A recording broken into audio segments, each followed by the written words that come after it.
I've heard a number of podcast interviews with you now where you very clearly state that the fiction work is that's where your passion really lies.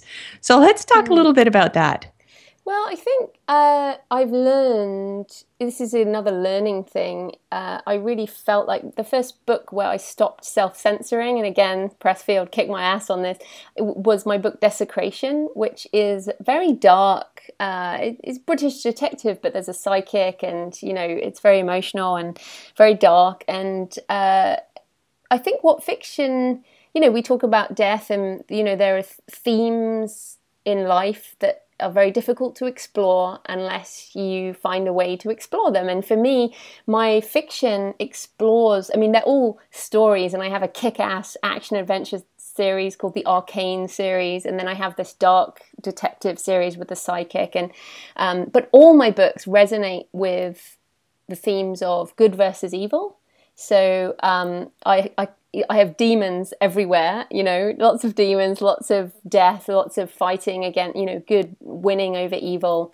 Good always wins, but there's a body count, on the way. And then I bring all my travels into everything. So pretty much 90% of the locations in my books I've been to. So that's very personal in that when I tell you about Jerusalem, there's a scene in Jerusalem that's from my experience, and there are things in the books that are my things, or that I've seen, or but the characters are like kick-ass women generally, doing stuff. And so good versus evil and locations, and then the supernatural. The fact is, I'm not of any religion. I'm a spiritual person. I believe in another realm that is not a physical realm, but I don't believe in the Christian God or the Hindu gods or Muslim or any, so for me, my books also resonate with this question of what is the supernatural and what is real and things like that. So for me, the fiction is this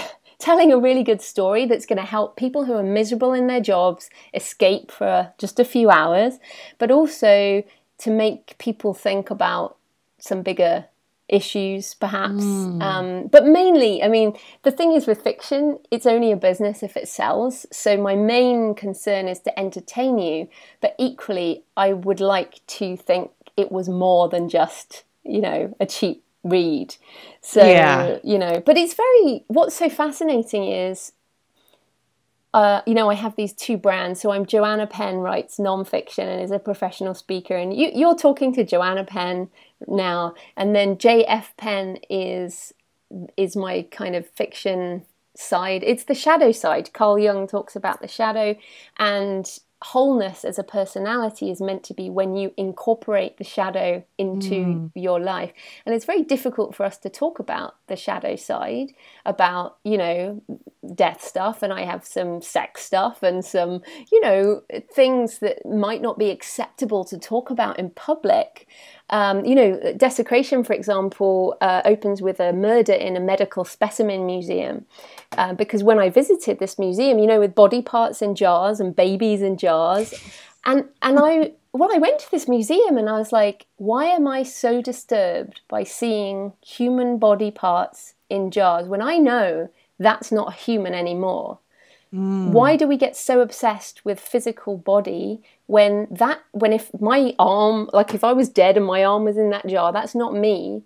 So why am I so disturbed? And this thought of being disturbed about what we do with physical bodies after death really is the question behind that book. And how far can you push it? Like, do you know the Bodies exhibition in New York, when they have human bodies that they've carved up and opened up? They're real humans turned into works of art or education.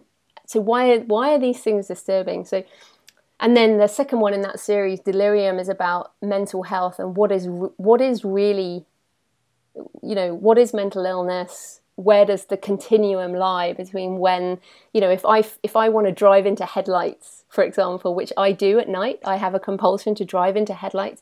Does that make me mentally ill? Do I need medication?